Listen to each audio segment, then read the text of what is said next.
আল্লাহ নবী দুনিয়ার শাসকদের কাছে চিঠি করেছে, এ কিসরার বাদশাহ, এ কাইসার, এ রোমের সম্রাটেরা, এ পারস্য সুলতানেরা, এ মক্কার আবু জেহেল উতবা সাইবারা, শুনে রেখে দাও, নারীগুলোকে অধিকার দাও, নারীগুলোকে হত্যা করে দিও না।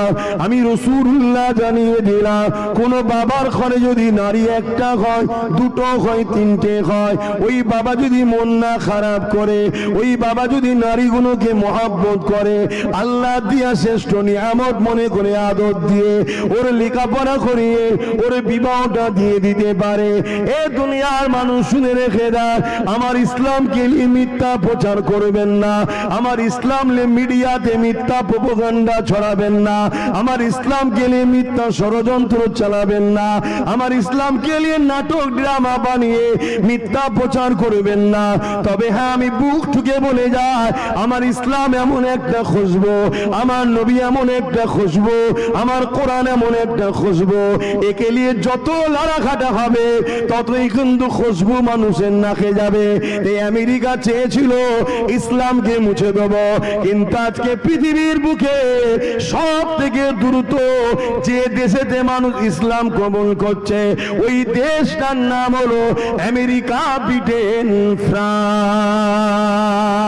এই যুবকেরা এমন করে ডাব্লিউ বুশ বলেছিল, আমেরিকায় মুসলমান আসতে দেব না, আমেরিকাতে মুসলমান ইসলামকে মুছে দেব।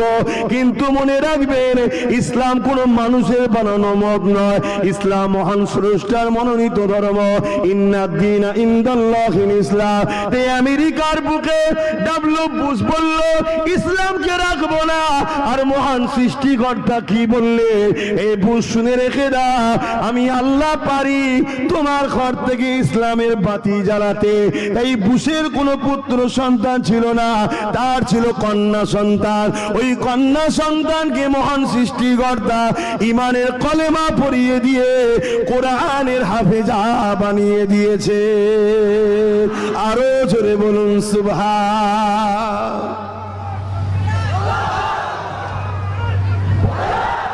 আল্লাহ নবী জানালেন, কারো ঘরে যদি কন্যা সন্তান থাকে, এর মানে হলো ওই ঘরে একটা জান্নাত রয়েছে, অর্থাৎ এক একটা নারী এক একটা জান্নাত।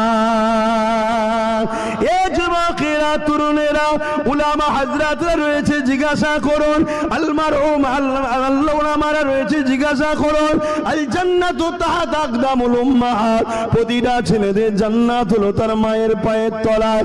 এ যুবকেরা, দুনিয়া জান্নাত জান্নাত জান্নাত করে পাগল, আর আমার রাসূলুল্লাহ ওই জান্নাতকে মায়ের পায়ের তলাতে দিয়ে দিয়েছে। অর্থাৎ মায়ের সেবা করো, মাকে পিয়ার করো, মাকে মহব্বত করো, ভালোবাসো, এ ছেলে তুমি জান্নাত পেয়ে যাবে। মান রাদি আনহু ওয়ালিদাহু ফালা আনহু রাদি। মা বাপ যার উপরে রাজি, আমার আল্লাহ পাক তার উপরে রাজি। তাই মা বাপকে যে রাজি করবে, আল্লাহর জান্নাতটা সে পেয়ে যাবে। তাই মনে রাখবে, দুনিয়া জমিনে দেখাতে পারবেন না, যার দিলে আল্লাহ আছে, কোরআনের জ্ঞান আছে, দ্বীন ইসলামের জ্ঞান রয়েছে, রাসূলুল্লাহর মহব্বত রয়েছে, এমন একটা ব্যক্তি দেখাতে পারবেন না যে নাকি তার মাকে বৃদ্ধাশ্রমে রেখে এসেছে। হতে পারে সে ভ্যান চালিয়ে খায়, হতে পারে সে লেবারি করে খায়, হতে পারে সে মাছ ধরে খায়, হতে পারে সে কারো ট্রলার চালিয়ে খায়, হতে পারে সে কারো নৌকো চালিয়ে খায়, হয়তো তার গরিবী সংসার হতে পারে। সে যদিও গরিব হয়, নিজে না খেয়ে হলো বাপকে খাবে, মাকে খাবে, তারপরে বাঁচলে নিজে খাবে, কেননা সে জানে এটা আমার জন্য মহান সৃষ্টিকর্তার পরীক্ষা। দেখি একে গরিব বানিয়ে এর মা বাপকে মহব্বত করে কিনা, এ মা বাপকে পিয়ার করে কিনা, কেননা মা বাপ যার উপরে রাজি, আল্লাহ পাক তার উপরে রাজি হয়ে যাবে। এ ছেলেরা, যুবকেরা, তরুণেরা, আজ দুনিয়া জমিনে তাকিয়ে দেখো, কোটি কোটি টাকার গাড়ি রয়েছে, কোটি কোটি টাকার বাড়ি রয়েছে, কোটি কোটি টাকার সম্পদ রয়েছে, বাড়িতে ৩-৪টে কুকুরও পুষে রেখেছে, কিন্তু বুড়ো বাপের ভাত নাই, বুড়ি মায়ের ভাত নাই। কেন নাই? ওখানে ইসলাম নাই। ইসলাম যদি থাকতো তাহলে ও কোনোদিন মা বাপের উপরে জুলুম করতে পারতো না, ও মা বাপকে বৃদ্ধাশ্রমে দিয়ে আসতে পারতো না। কেননা যে মা বাপের উপরে জুলুম তো দূরের কথা।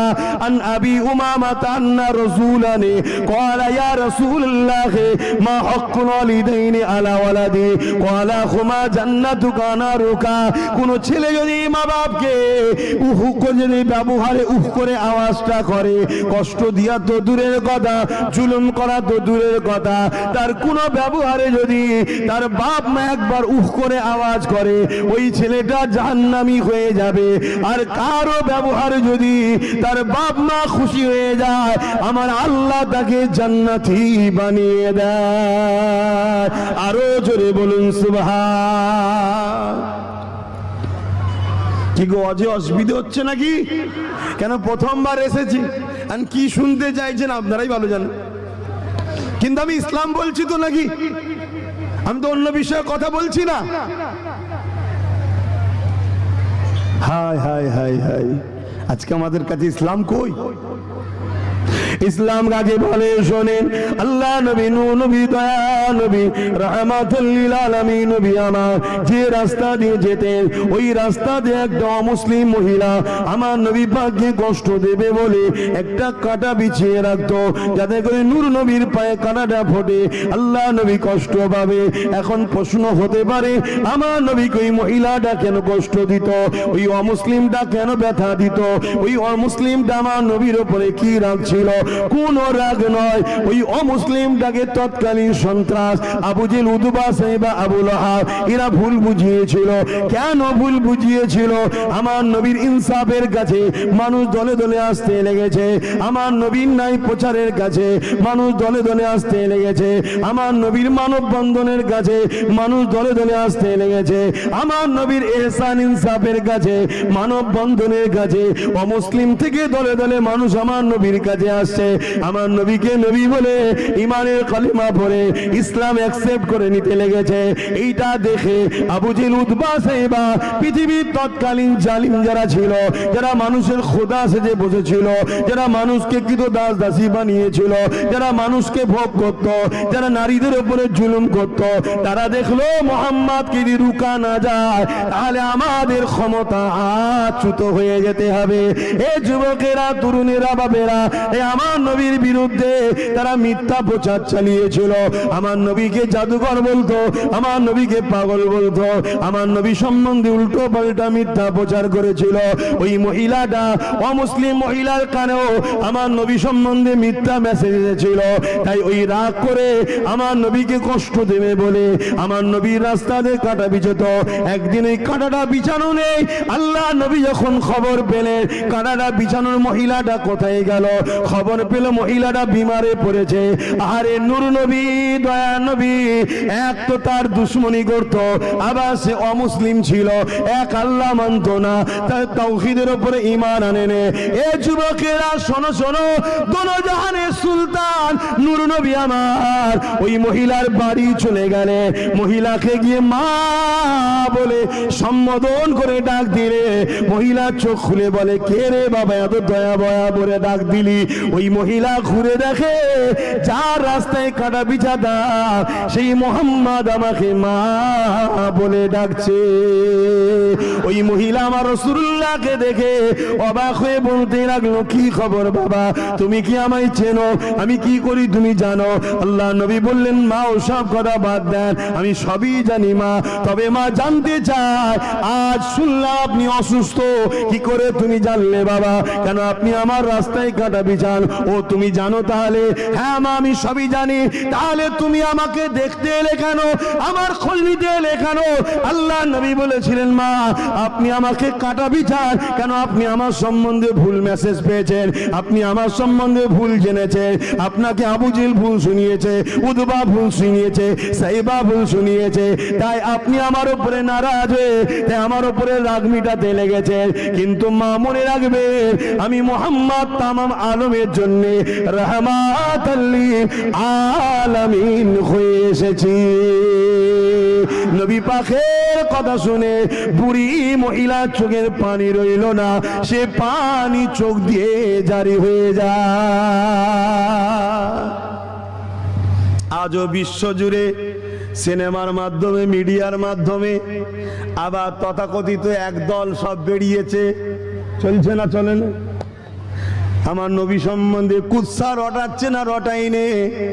কেন রটাচ্ছে শোনেন শোনেন। আজকের আবু জেহেল তারাও চায় না নারী অধিকার পাক, ইসলাম থাকলে নারীর পক্ষে আওয়াজ থাকবে। আজকের আবু জেহেল চায় না গরিব মাথা তুলে বাঁচুক, ইসলাম থাকলে গরিবের পক্ষে কথা হবে। এই তো আমি গরিবের পক্ষে কথা বলছি, আমার কি ইন্টারেস্ট আছে না? আমার ধর্ম এটা গরিবের পক্ষে দাঁড়ানো ধর্ম। সে মুসলিম হোক আর হিন্দু হোক, খ্রিস্টান, দলিত, আদিবাসী, যাই হোক, সবার পক্ষে দাঁড়াতে হবে। এ বিষয়ে একটা হাদিস বলি শুনুন।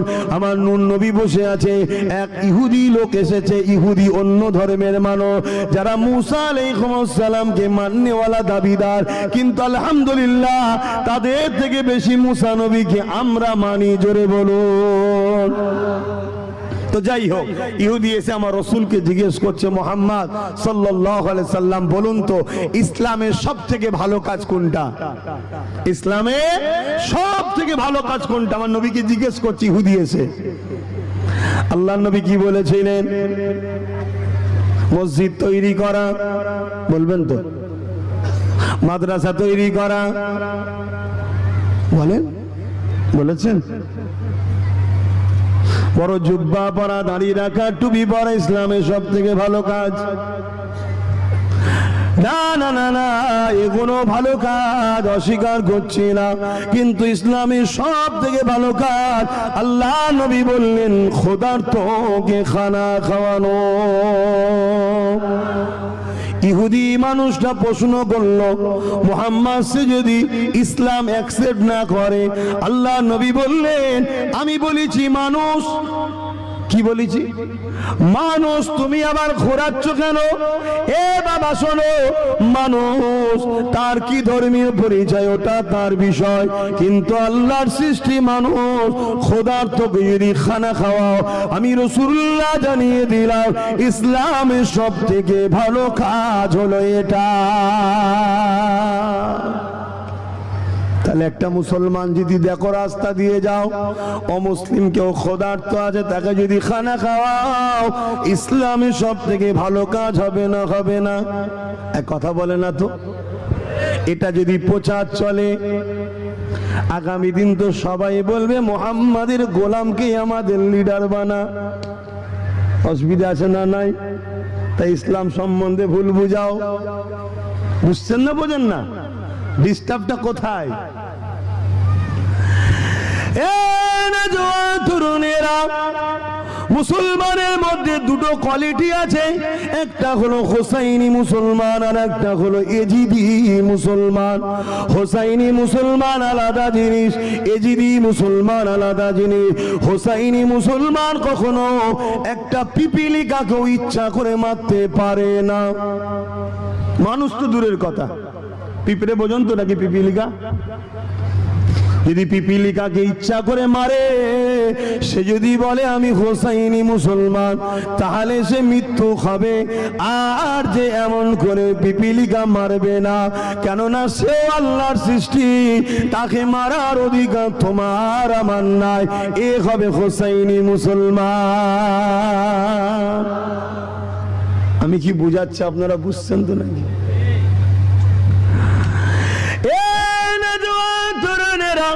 इस्लाम के लिए, कुरान के लिए, अल्लाह के लिए, रसूल के लिए जुग जुग धरे विश्व जुड़े जालिमेरा मिथ्या प्रचार চালিয়েছে।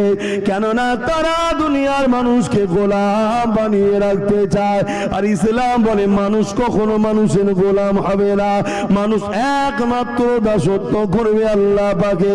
এই যে মেসেজটা দুনিয়াকে দিতে চায়, এর জন্য তারা জুলুম চালিয়েছে। আজ আমেরিকা বলেন, ব্রিটেন বলেন, ফ্রান্স বলে, তাদের ঘরের যুবক যুবতীরা যারা শিক্ষিত সন্তান, তারা কোনো মুসলিম মুসলিম ঘরে জন্ম লাইনে, কিন্তু তারা গুগলকে জিজ্ঞাসা করছে, এ গুগল বলো তো দেখি পৃথিবীর শ্রেষ্ঠ মানুষকে? গুগল তো আর মুসলমানদের তৈরি করা নয়, গুগল তো ইহুদি খ্রিস্টানদেরই তৈরি করা।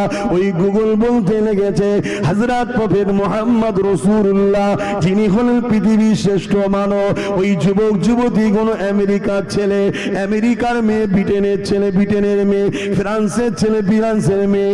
এ যুবকেরা, তরুণেরা, আলহামদুলিল্লাহ আজ আমার ভারতবর্ষ জুড়ে শিক্ষিত সমাজের ঘরের ছেলেরা তারাও গুগলকে সার্চ করছে।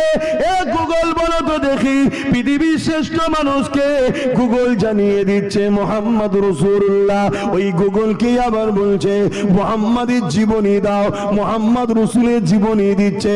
মক্কা জমিনে এসেছিল 570 খ্রিস্টাব্দে 12 রবিউল আউয়ালে। বাপের নাম আব্দুল্লাহ, মায়ের নাম আমেনা, দাদার নাম আব্দুল মুতালিব। তিনি শিশুবেলার জীবনী দিচ্ছে। তিনি ছোটবেলাতে কখনো আর কি করতেন না, খেলাধুলা করতেন না, কারোর সঙ্গে ফালতু কথা বলতেন না, হই হাই টাট্টাই আর কি করতেন না, সর্বসময় কি যেন একটা ধ্যানে থাকতেন।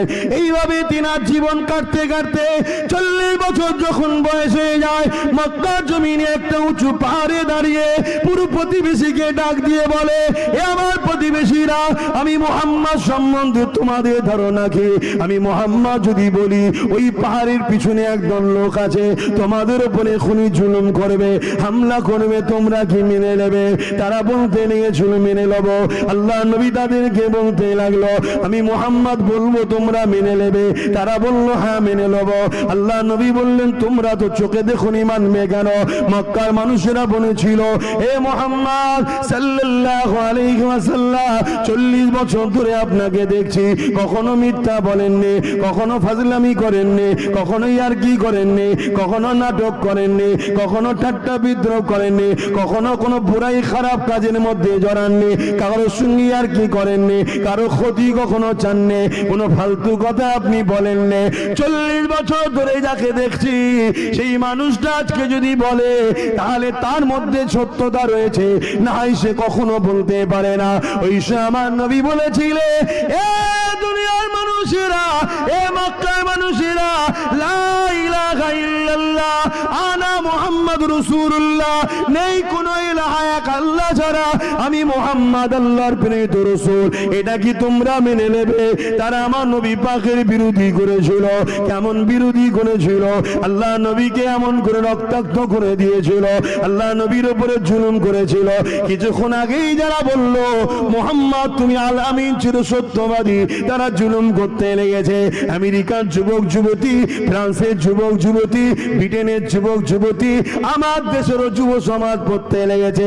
পৃষ্ঠা উল্টাতে উল্টাতে উল্টাতে উল্টাতে নবীর জীবনী পড়তে পড়তে পড়তে কখন যেন ওই অন্য ঘরে জন্ম লিয়া ছেলেটা কখন যেন দিনের রাসূলুল্লাহকে জায়গা দিয়ে দিয়েছে, চোখের কোনা দিয়ে পানি ঝরে কখন যেন তার জবানটা লড়ে উঠেছে, আশহাদু আল্লা ইলাহা ইল্লাল্লাহু ওয়া আশহাদু আন্না মুহাম্মাদান আবদুহু ওয়া রাসূল।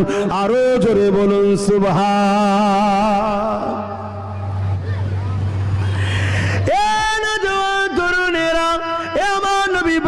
প্রেমিকেরা আসল পরিবর্তন হয়ে যান। পৃথিবী যতই চেষ্টা করুক না কেন, মনে রাখবেন হালাকু খান চেষ্টা করেছিল, চিঙ্গিস খান চেষ্টা করেছিল, বুশো চেষ্টা করেছিল, হতভাগা আকবর চেষ্টা করেছিল, যুগে যুগে এইভাবে অনেক জালিম চেষ্টা করেছে, সবাইকে আল্লাহ মিটিয়ে দিয়েছে। তোমাকে আমাকে পৃথিবীর জমিনে আজকের তারিখে 250 কোটি রেখেছে। এ যুবকেরা, তরুণেরা, কিন্তু তোমাকে আমাকে নিয়তটা তো ঠিক করতে হবে। তোমার আমার মডেল যখন আল্লাহ নূর নবীকে করেছে, তুমি যা করবে নবীকে দেখো, নামাজ পড়বে নবীকে দেখো, রোজা রাখবে নবীকে দেখো, হজ করবে নবীকে দেখো, যাকাত দেবে নবীকে দেখো। এক কথাই নবী তোমার আমার মডেল। তুমি যদি দিনকে মানো, মন দিয়ে শুনে রেখে দাও, তোমার ধর্ম নীতি হবে মুহাম্মদ রাসূলকে দেখে, তোমার সমাজ নীতি হবে মুহাম্মদ রাসূলকে দেখে, তোমার অর্থনীতি হবে মুহাম্মদ রাসূলকে দেখে, তোমার রাজনীতিটাও হবে মুহাম্মদ রাসূলকে দেখে। কেন পৃথিবীর জমিনে তুমি ধর্ম নেতা যদি বলো মুহাম্মদ রাসূলের জোড়া নাই, রাজনীতি যদি বলো মুহাম্মদ রাসূলের জোড়া নাই, অর্থনীতিতে যদি বলো মুহাম্মদ রাসূলের জোড়া নাই, তুমি যেদিকেই যাবে মুহাম্মদ রাসূল হলো টপ নাম্বার 1। তাই আল্লাহ আমার নবীকে মডেল বানিয়েছে। তুমি যাই করো না কেন রাসূলকে দেখো। আমার নবী মুসলমানের সঙ্গে কিভাবে সম্পর্ক, অমুসলিমের সঙ্গে কিভাবে সম্প্রীতি, মানব বন্ধু সম্পর্ক আল্লাহ নবী সবটা শিখিয়েছে। এ যুবকেরা, তরুণেরা, এ আমার নবী পাকের প্রেমিকেরা, আমার নবী পাকের একজন ছাত্র হযরত ওমর ফারুক রাদিয়াল্লাহু তাআলা তিনি এমন করে দেখা যায় এমন সময়তে রাত্রিতে ছদ্মবেশে বেরিয়ে পড়েছে। কারণ অর্ধেক পৃথিবীর খলিফা তিনি ঘুরে ঘুরে দেখতে লেগেছে আমার প্রজাদের অবস্থাটা কি, আমার প্রজারা কি হালে রয়েছে। এই ঘুরে দেখতে দেখতে দেখতে দেখতে দূর এক জায়গাতে চলে গেল। সেখানে যাওয়ার পরে দেখে গভীর রাত্রির একটা বাটি জ্বলতে লেগেছে আর দুটো বাচ্চা কাঁদতে লেগেছে। হযরতে ফারুক আজম কান পাতলে, ওই কান পাতার পরে দেখতে লেগেছে বাচ্চা দুটো খোদা জানাই কাঁদতে লেগেছে। আর এই বাড়ির মা বাচ্চা দুটোকে সান্ত্বনা দিতে লেগেছে আর বলতে লেগেছে বাবা সবর করো বাবা, খানা তৈরি হচ্ছে বাবা, এখনই দেওয়া হবে বাবা। এমন করে দেখতে লেগেছে পাত্রে কোনো খাবারই নাই, পানি বসিয়ে চুলাতে ধরিয়ে রেখেছে, বাচ্চাকে সান্ত্বনা দিতে লেগেছে। এ যুবকেরা, হযরত ওমর ফারুক এই দৃশ্য দেখে তিনি বাইতুল মাল চলে এলেন, অর্থাৎ যেখানে খাদ্য ভান্ডার রয়েছে সেই জায়গা থেকে খাবারটা নিয়ে গিয়ে হযরত ওমর ফারুক এমন করে সেই লোকটাকে দিয়ে যাচ্ছে। হুজুরের সঙ্গে একজন সাথী ছিলেন, তিনি বলতে লেগেছে এই আমিরুল মুমিনিন, এই খলিফাতুল মুসলিমিন, এই হযরত ওমর ফারুক আপনি আপনার কেন বোঝাটা বয়ে নিচ্ছে, ওই খাদ্যর বোঝাটা আপনি আমার পিঠে দিন, আমি নিয়ে যাব সাথে করে। হযরত ওমর ফারুক বলেছিলেন এরা আমার অধীনস্থ রয়েছে, আমি এদের শাহিনশাহ, আমি এদের সুলতান, আমি এদের খলিফা, রাজ সিংহাসন আমার জন্য আল্লাহ দিয়েছে। যদি আমার পূজা খোদার থাকে কিয়ামতের দিন আমাকে আল্লাহ ধরবে। আজ তুমি খাদ্যের বোঝা নিয়ে যাবে বলছো, সেদিনকে আমার গুনার বোঝাটা নেবে। হযরত ওমর ফারুক রাদিয়াল্লাহু তাআলা আনকে জিজ্ঞাসা করো এই ওমর প্রজাদের উপরে ইনসাফি করা, এই দরদ দেখানো এটা কার থেকে শিখলে? হযরত উসমান ফারুক বলে এটা আমার নূর নবী শিখিয়েছে। আরো জোরে বলুন সুবহান। যুগে যুগে হক না হকে লড়াই হয়েছে, রাসূলুল্লাহর পক্ষে একদল দাঁড়িয়েছে আর একদল ইবলিসের পক্ষে দাঁড়িয়েছে। আজকে তামাম পৃথিবী জুড়ে নতুন করে কাফের মুনাফিকেরা এক হয়েছে আমার রাসূলুল্লাহ দিনকে মিটাবার জন্যে, আল্লাহর কোরআনকে শেষ করে দিবার জন্যে, মসজিদ মাদ্রাসাগুলোকে শেষ করে দিবার জন্যে। এ যুবকেরা, এখানে চিন্তা করার কিছু নাই, তোমার আমার পরীক্ষা আল্লাহ নিতে শুরু করেছে।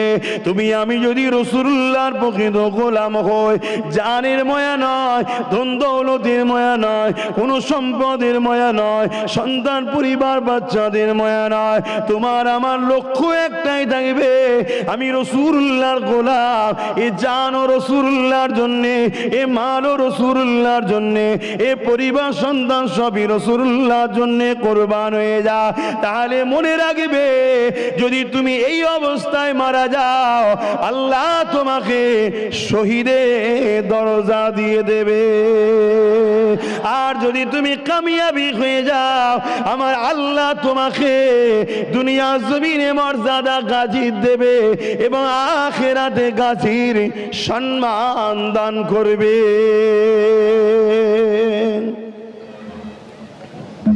এ যুগ যুগ ধরে চলে আসছে বাপ।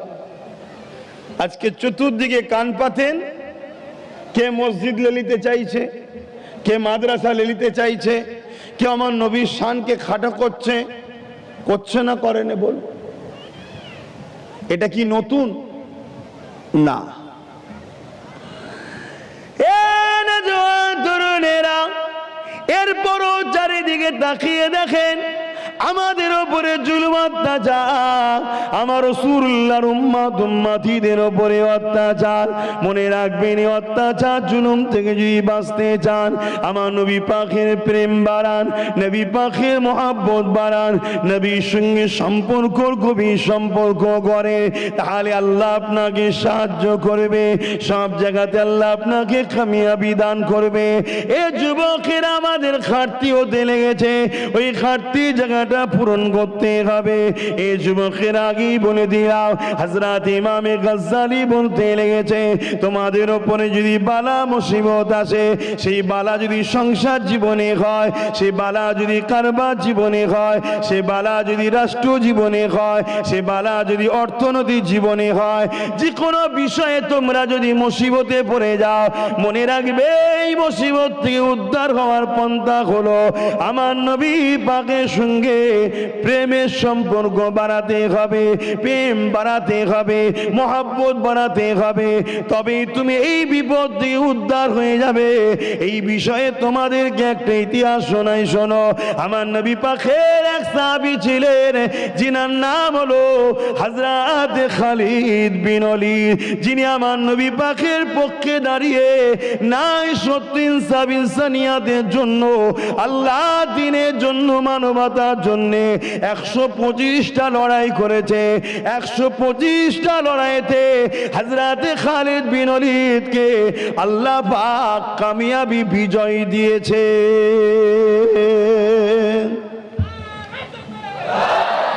মোট কটা লড়াই?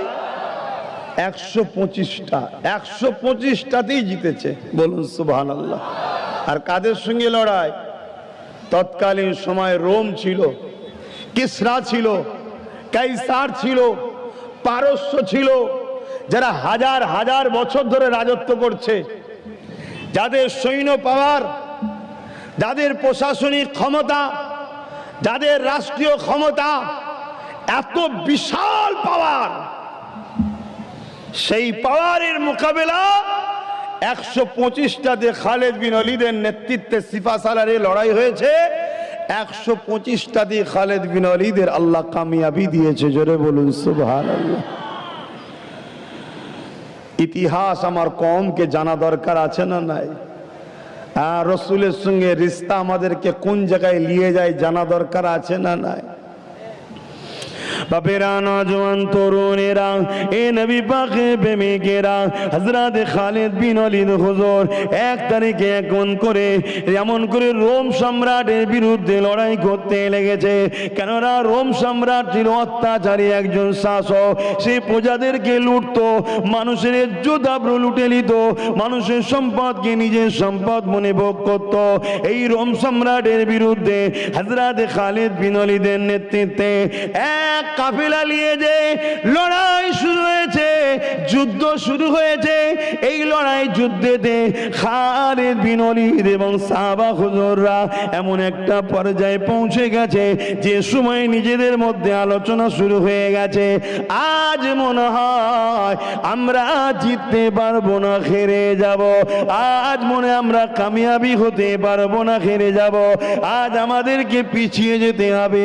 এইভাবে পিছুতে লেগেছে, পরাজিত নিশ্চিত হতে লেগেছে। ঠিক এমন সময় একজন সাহাবী এসে মদিনার জমিনে এই খবরটা ছড়িয়ে দিল, এ মদিনা মানুষেরা, আজ রোমদের বিরুদ্ধে সাহাবা হুজুররা যে লড়াই করতে নেমেছিল, ওই লড়াইয়ে সাহাবা হুজুররা আজকে পরাজিত হতে লেগেছে, তারা পিছু হাঁটতে লেগেছে। এই খবরটা যখন মদিনার গলিতে ছড়িয়ে যায়, ওই সময় দেখা যায় সমস্ত মানুষেরা সাহাবা হুজুরদেরকে সাহায্য করার জন্য এইভাবে যার যেমন হালে ছিল ওইভাবে সব বেরিয়ে পড়েছে। কেননা সাহাবা হুজুরদের পাশে দাঁড়িয়েতে হবে। এই সময় একটা ঘোড়া বড় দ্রুত ছুটতে লেগেছে। ওই ঘোড়ার উপরে একজন সওয়ার হয়ে আছে, পুরো শরীরটা চাদর দিয়ে, নিকাব দিয়ে ঢাকা রয়েছে। কে রয়েছে ঘোড়ার উপরে বোঝা যায় না, এমন করে ঘোড়াটা চালিয়ে দ্রুত যেতে লেগেছে। শুনছেন সবাই? মাইকের আওয়াজে বুঝতে পাচ্ছেন? যুবকেরা, একজন ঘোড়ার পিঠে দ্রুত এগিয়ে যেতে লেগেছে। পুরো শরীরটা ঢাকা রয়েছে, কে তার মধ্যে রয়েছে কেউ বুঝতে পারে না, কিন্তু তার ঘোড়া চালানোর স্টাইল দেখে বোঝা যাচ্ছে কোনো একটা বড় যুদ্ধ হবে। মোবাইলটা রাখো ভাই, ডিস্টার্ব করুনি, ভয় করার লাগে। এ যুবকেরা, তরুণেরা, বাবেরা, এ নবী পাকের প্রেমিকেরা, এই যে আলোচনাগুলো করছি এগুলো হাদিসে আছে না নাই? আলেমরা বলেন আছে না না? এটা কিতাবুল মাগাজি খুলবেন পাওয়া যাবে। এই হাদিস মাদ্রাসাতে ব্যান করে দেওয়া হয়েছে, আপনারা কি জানেন? বলবেন তো? এমনি তো আমার জলসাগুলোর উপরে জুলুম হয় না, হয় না? কি হয় না, হয় না? আবার যদি আমি কিতাবুল মাগাজি রজ করি তাহলে আরো সমস্যা আছে না নাই? দেখেন, ও এখনো মোবাইল নেবে, ওই এক ভাই আছে, ওই এক আছে, মাইকের আওয়াজ যাচ্ছে না আপনাদের কাছে, তাহলে কেন মোবাইল নিয়ে ব্যস্ত আছে? শোনো না, আমি কি বলছি বুঝছো নি?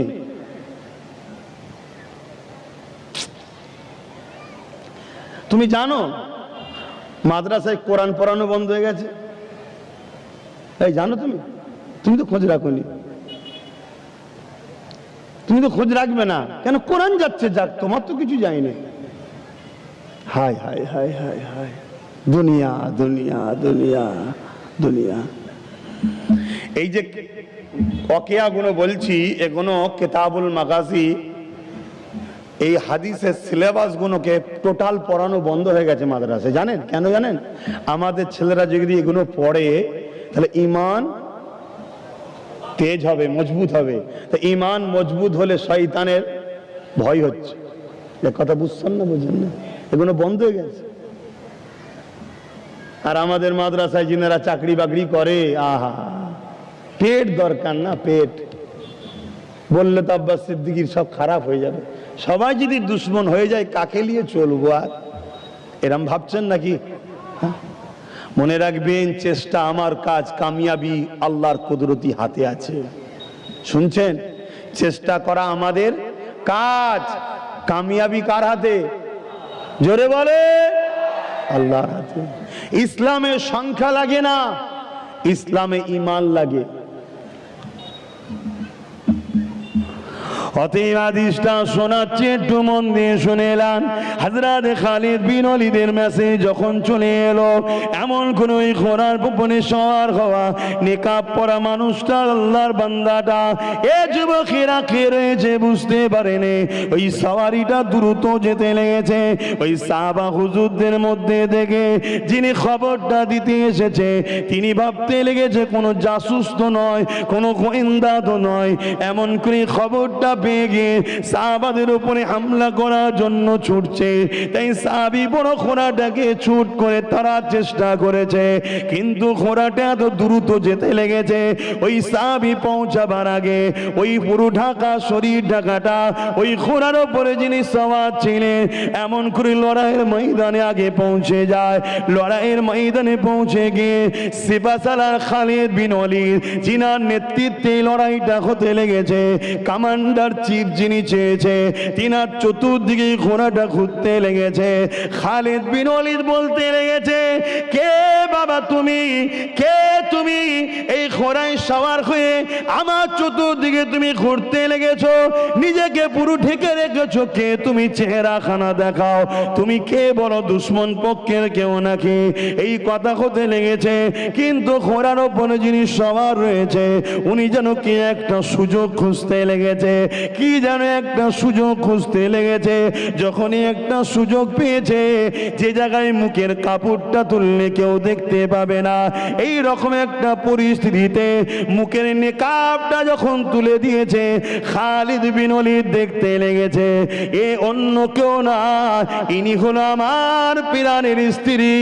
খালিদ বিন ওয়ালিদ দেখতে লেগেছে, জোরে বলুন সুবহান।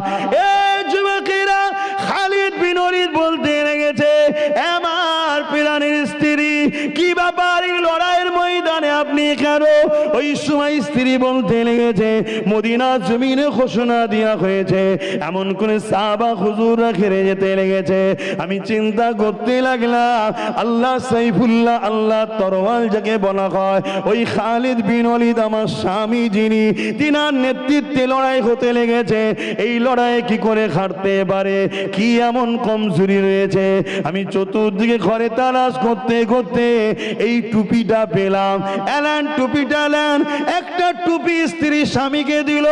খালিদ বিন ওয়ালিদ টুপিটা নিল, মাথার পাগড়ি খুলে টুপিটা পরে নিয়ে পাগড়ি খানা বেঁধে বিসমিল্লাহ আল্লাহু আকবার বলে জালিমদের মোকাবেলায় ঝাঁপিয়ে বলল। যে যুদ্ধ কোনোভাবে জিতার পজিশন ছিল না, টুপিটা মাথায় দিবার বরকতে ওই হারা যুদ্ধকে আল্লাহ পাক বিজয় করে জিতিয়ে দিয়েছিলেন। আরো জোরে বলুন সুবহান।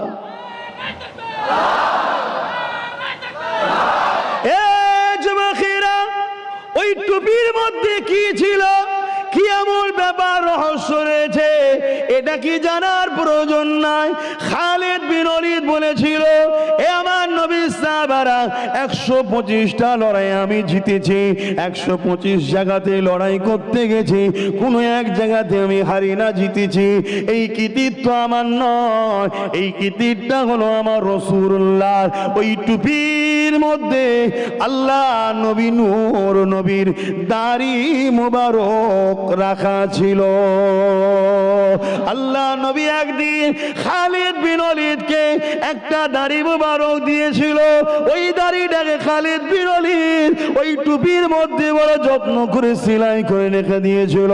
প্রতিটা লড়াইয়ের ময়দানে ওই টুপিটা পরে যেত। হুজুরের দাড়ির বরকতে প্রতিটা ময়দানকে আল্লাহ ফতে দিয়ে দিত। ওই দিন টুপিটা রেখে দিয়ে পাগড়ি পরে চলে গিয়েছিল। বেখেয়াল হোক যাই হোক, কোনো কারণে যখনই টুপিটা মাথায় দিল, আল্লাহ ফতে এনে দিল। কি বুঝছেন এই মেসেজ, কি শিক্ষা পেচ্ছেন এই হাদিস থেকে? এ যুবকেরা, তরুণেরা, আল্লাহ নবীর সঙ্গে নিসবত তৈরি করো, নবী পাকের সঙ্গে মহাব্বতের সম্পর্ক করো, নবী পাককে পিয়ার করো, নবীর দিনকে বাঁচাবার জন্য সংগ্রাম করো, নবীর দিনকে আগিয়ে নিয়ে যাবার চেষ্টা করো। নবীর দিনের দুশ্মন যে হবে, সে তোমার ঘরের সন্তানও যদি হয়, তার সঙ্গে কখনো সম্পর্ক হতে পারে না। আজকে বড় দুঃখ লাগে, বড় বড় মুফতি দাবিদার, বড় বড় আলেম দাবিদার, বড় বড় পীর সাহেব দাবিদার, বড় বড় ইমাম দাবিদার, প্রকাশ্য মুশরিক কাফির যারা এমন করে ক্ষমতার জোরে আমার নবীর মাদ্রাসাগুলোকে বিরান করে দিচ্ছে, আল্লাহর ঘরগুলোকে শেষ করে দিচ্ছে, অথচ এরা দুনিয়া জমিনে তাদের বিরুদ্ধে মুখ না খুলে তাদেরই দালালি করতে লেগেছে। মনে রাখবেন, এই যে উলামা দিয়ে বাদশাহীর দালালি করা, এই যে মুফতি দিয়ে রাজত্বের দালালি করা, এই যে আলেম দিয়ে পীর সাহেব দিয়ে রাজাদের দালালি করা, এটা নতুন নয়, নতুন নয়। ভারতের জমিনে একটা রাজা ছিল, যার নাম হলো আকবর। এ যুবকের আকবর আমার নবীর দিনকে মিটাতে চেয়েছিল, কোরআনের বিরুদ্ধে একটা কিতাব বার করেছিল, যে কিতাবটার নাম হলো দ্বীনে ইলাহি। ওই কিতাব যখন বার করেছে, দুনিয়ার হাজারো লাখো মুফতি মাওলানা আকবরের পক্ষে ফতোয়া দিয়েছে, আকবর ঠিক করেছে, আকবরের সাফাই দিয়েছে। সাধারণ লোকের কাছে কাছে গিয়ে এই আলেমরাই প্রচার করেছিল, তোমরা আকবরের পক্ষে থাকো। সাধারণ মানুষ জিজ্ঞাসা করতে লেগেছে, আকবর তো কোরআনের বিরুদ্ধে দ্বীনে ইলাহি বার করেছে। তারা বড় বড় ফতোয়া দিয়ে শরীয়তকে ভুল বুঝিয়ে সাধারণ মানুষের ঈমানকে লুটে আকবরের টাকা খেয়ে আকবরের দালালি করেছিল। সেই দিন কিন্তু আল্লাহ নবীর একজন গোলাম দাঁড়িয়েছিল, যেনার নাম হলো হযরতে মুজাদ্দিদ আল-ফিসানি। তিনি দাঁড়িয়ে গিয়ে বলেছিল, এ ভারতের মানুষেরা, এ ভারতের মুসলিম সম্প্রদায়েরা, এ ভারতের ইমানদারেরা, আকবর রাজা হতে পারে, কোটি কোটি টাকা দিয়ে আলেম মুফতি মাওলানা পুষে দিয়ে তাদের দ্বারা নবীর দ্বীনের বিরুদ্ধে ফতোয়া জারি করে নিরীহ মানুষের ঈমানকে লুটতে লেগেছে। কিন্তু আমি মুজাদ্দিদ আল পেসানি একা হতে পারি, কিন্তু এই ফতোয়াকে মেনে নিতে পারি না। আকবরের বিরুদ্ধে আমাকে সংগ্রাম করতে হবে। এই মুজাদ্দিদ আল পেসানি আকবরের বিরুদ্ধে ফতোয়া জারি করলো। বিভিন্ন মজলিসে, বিভিন্ন খানকাতে, বিভিন্ন জায়গাতে আকবরের বিরুদ্ধে ফতোয়া জারি করলো। আকবর সৈন্য দিয়ে, পুলিশ দিয়ে মুজাদ্দিদ আল পেসানিকে রুখতে চেয়েছে, কিন্তু নবীর গোলামকে কখনো রুখা সম্ভব না।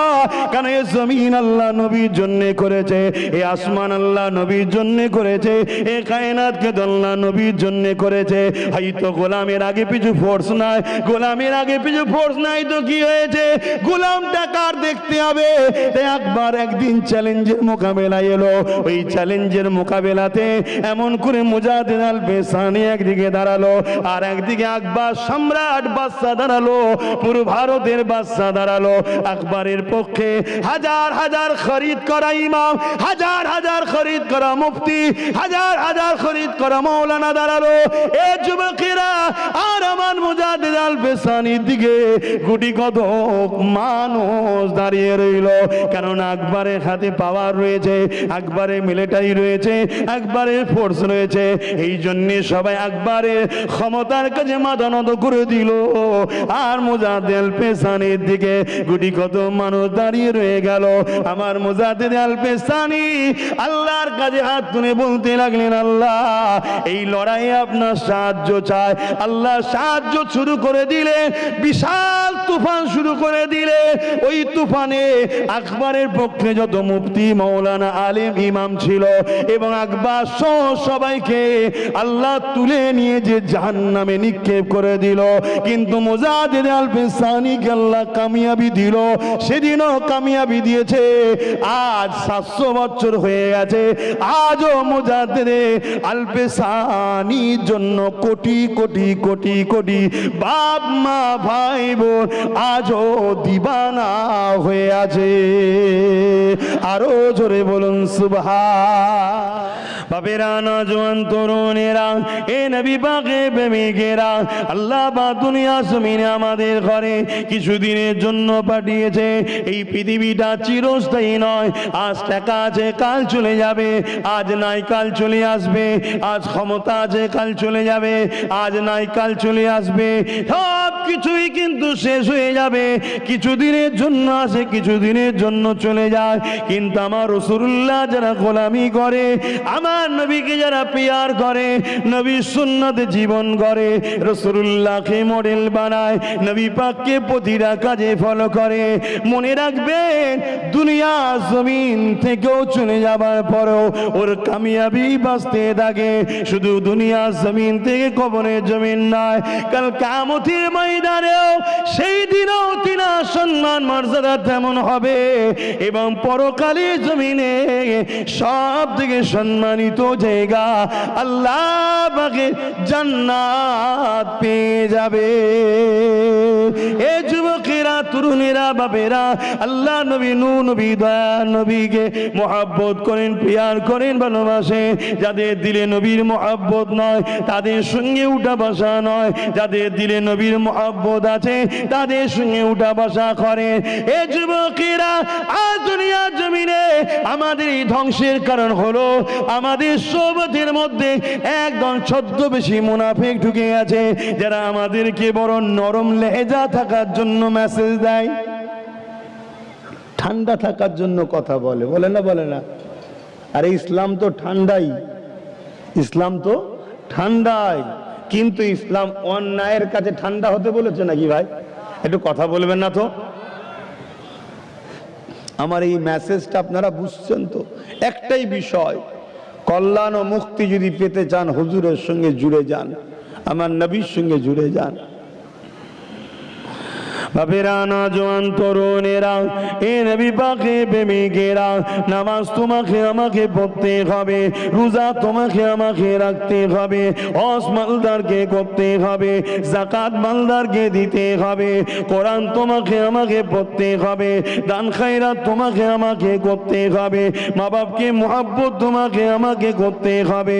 কিন্তু মনে রাখবে, এখনো করার পরও নাজাত হবে না যদি তোমার আমার অন্তরে নবীর মুহাব্বত আদব না থাকে, নবীর সঙ্গে সম্পর্ক যদি দূরত্ব হয়ে যায়, তাহলে তুমি আমি এখনো থাকার পরও নাজাত পাবো না।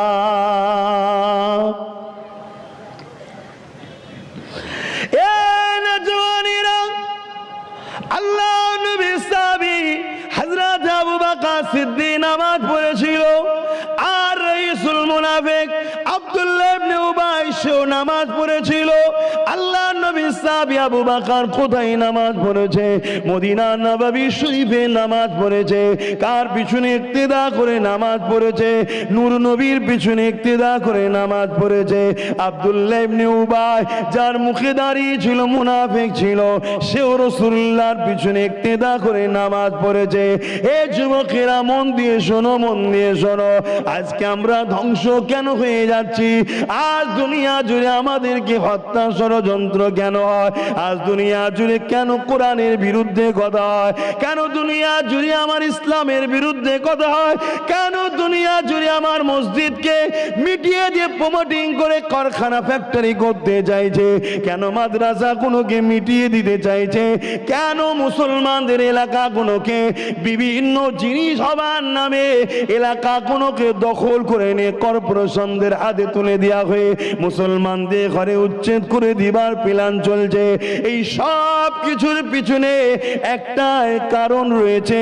ওই কারণ হলো তোমার আমার দিল থেকে রাসূলুল্লাহর মুহাব্বত আদবটা সরে গেছে। এই জন্য আল্লাহ সাহায্য তুমি আমি পাচ্ছি না।